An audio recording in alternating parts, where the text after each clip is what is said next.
توجہ، حضور علیہ السلام نے وہاں پر نماز پڑھائی، سب پیچھے کھڑے، آپ آخری نبی ہیں یا نہیں ہیں؟ اب کوئی کہے نبی آپ آخری نہیں، آپ اسے کیا کہتے ہو؟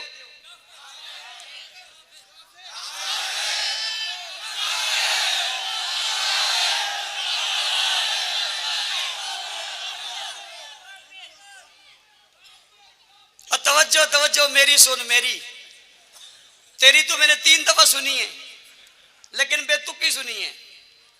مزہ وہ ہوتا ہے، کہتے ہیں پھل موسم دا گل ویلے دی،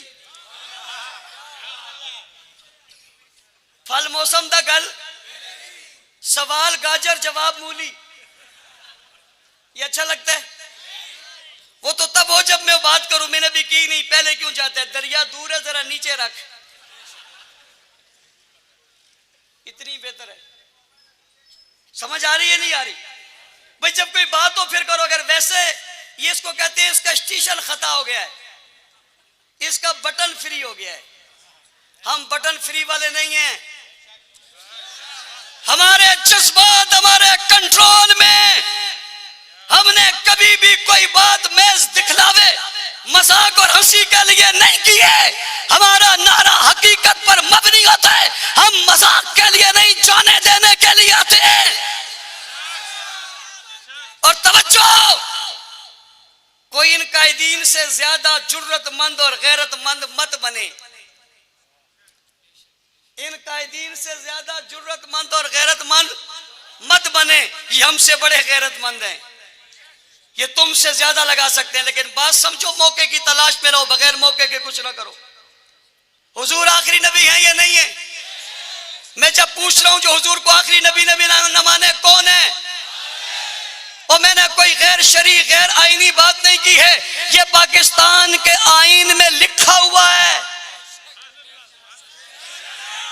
یہ پاکستان کے آئین میں لکھا ہوا ہے۔ حضور کے بعد جو کسی اور کو نبوت مانے، نبی مانے، رسول مانے، وہ مسلمان ہو سکتا، مسلمان ہو سکتا، مسلمان ہو سکتا۔ میں آئین سے باہر کی بات نہیں کر رہا، میں آئین ہی کی بات کر رہا ہوں، پھر میں آئین کو سامنے رکھ کے اس کی تشریح میں جاتا ہوں تو مجھے سمجھ آتی ہے، جو کسی طرح بھی کسی نبی کا اعلان کرے، نبی مان کر کرے تب، معصوم مان کر کرے تب، اس کا تعلق مسلمانوں سے رہتا۔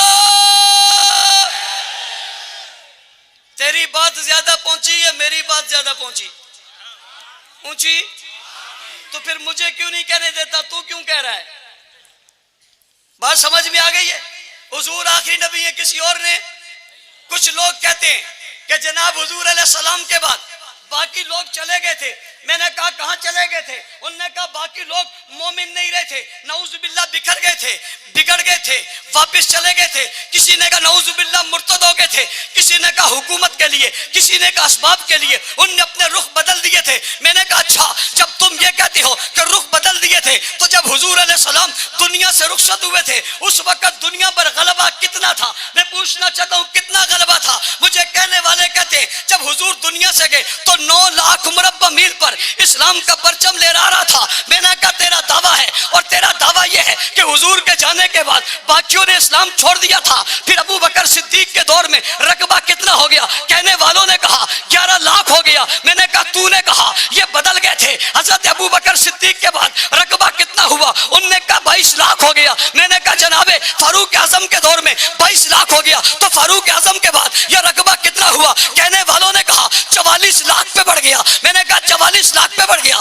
آگے کو چلیے، حضرت علی کا زمانہ آیا تو 40 لاکھ کو برقرار رکھا، دشمنوں کی سازش کے باوجود اس کو برقرار، تسلط کو برقرار رکھا۔ حضرت علی المرتضیٰ رضی اللہ تعالیٰ عنہ کے جانے کے بعد حضرت حسن رضی اللہ تعالیٰ عنہ کی خلافت خود حضرت امیر معاویہ کو دینے کے بعد اب رقبہ کہاں تک پہنچا؟ تو جواب دینے والا کہتا ہے 64 لاکھ 65 ہزار مربع میل پر اسلام کا پرچم لہراتا گیا اور لہرا رہا تھا اور پرچم بلندی پہ جا رہا تھا، علاقے قبضہ ہو چکے تھے، اسلام نافذ ہو چکا تھا۔ میں نے کہا تو نے کہا حضور کے جانے کے بعد باقی لوگ دین سے پھر گئے تھے، جنہیں تو کہتا ہے پھر گئے تھے، حکومت بھی انہی کی ہے، ہے جنہیں تو کہتا ہے ہٹ گئے تھے، حکومت بھی انہی کی ہے جنہیں تو کہتا ہے ان نے چھوڑ دیا تھا، رستہ بھی وہی دکھا رہے ہیں، چل بھی وہی رہے ہیں، ارباب اقتدار بھی وہی ہے، ارباب اختیار بھی وہی ہے، خلافت بھی انہی کے پاس ہے، امامت بھی انہی کے پاس ہے، سیاست بھی انہی کے پاس ہے، قیادت بھی انہی کے پاس ہے، اور وہی لے کر چل رہے ہیں۔ 11 سے 9 سے 11، 11 سے 22، 22 سے 44، 44 سے 64 لاکھ 65,000 مربع میل پر اسلام لہرا گیا تھا۔ اگر دین چھوڑ دیا تھا پھر یہ غلبہ کس کا گیا ہے؟ یہ غلبہ کس کا ہوا ہے؟ یہ جھنڈا کس کا لہرایا ہے؟ یہ عروج کس کو ملا ہے؟ یہ بلندی کس کو ملی ہے؟ تیرے ذمے میرے سوال کا جواب ہے، حلالی ماں کا بیٹا ہے، میرے سوال کا جواب دینا۔ اگر 5 رہ گئے تھے تو بدر میں کون تھے؟ احد میں کون تھے؟ خیبر میں کون تھے؟ تبوک میں کون تھے؟ یرموک میں کون تھے؟ غزوات میں کون تھے؟ قسطنطنیہ فتح کرنے والے کون تھے؟ روم اور فارس کے پنجے چھکے چھڑا دینے والے کون تھے؟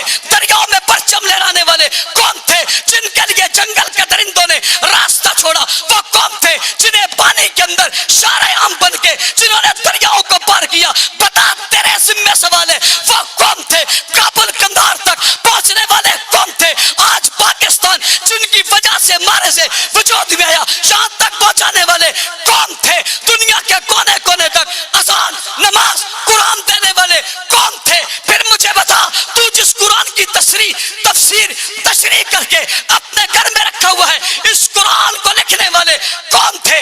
پھیلانے والے کون تھے؟ پہنچانے والے کون تھے؟ تلاوت کرنے والے کون تھے؟ محفوظ کرنے والے کون تھے؟ تیرا فلسفہ اگر مان کر 5 پر رک جائے تو بتا دنیا میں غلبہ کیسے ہوا؟ میرا سوال تیرے ذمہ ہے، لیکن اب سے کہتا ہوں الٹا لٹک سکتا ہے، تو زہر کا پیالہ پی سکتا ہے۔ صحابہ کو مسلمان مانے بغیر اپنا ایمان ثابت نہیں کر سکتا ہے۔